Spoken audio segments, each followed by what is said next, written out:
Tonight's girls basketball head coach Pam Davis following a 12-point win over the Laurel Gators. And anytime you can beat Laurel, it's a little bit of something to hold your head up high on, because that's a tough program over there. Talk to me about just the ebbs and flows of this game. It's back and forth. It's close up until the closing moments of the fourth quarter. You guys are able to pull away a little bit. Just talk to me about the battle and what you saw from your team in the end there to pull away and get the win.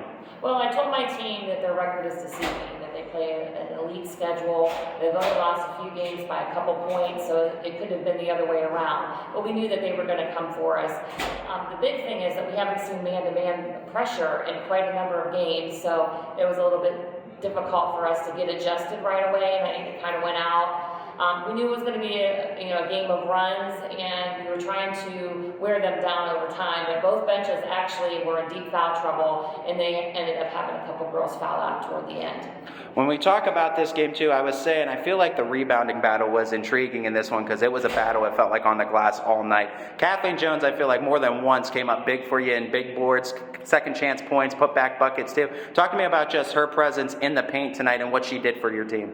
Well, Kathleen's only started the last 3 ball games for us, and phenomenal. This is probably her best individual performance, and we needed every last rebound, we needed every last block shot and putbacks. And that's why she won Night of the Night this evening.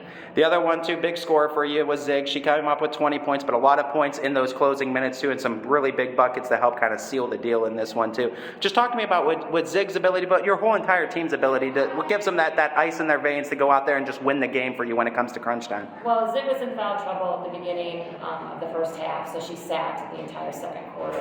But then she brings that spark, that energy, where she's able to get steals, multiple steals and put back. So, but it was really a total team effort. We played, I think, 10 kids today, 9 or 10. Every last second that somebody was in was important, because they needed to perform their role, and they did just that. Final question for you. We're 14 games into the season, and that was your first official home game, too. What did it feel like for you from a coaching perspective, too, and just to have your girls play at home in front of this crowd tonight? Well, I kind of joked with my staff saying, I have all this idle time after our pregame meal. What am I going to do? Because usually I'm on the bus for 1 to 2 hours.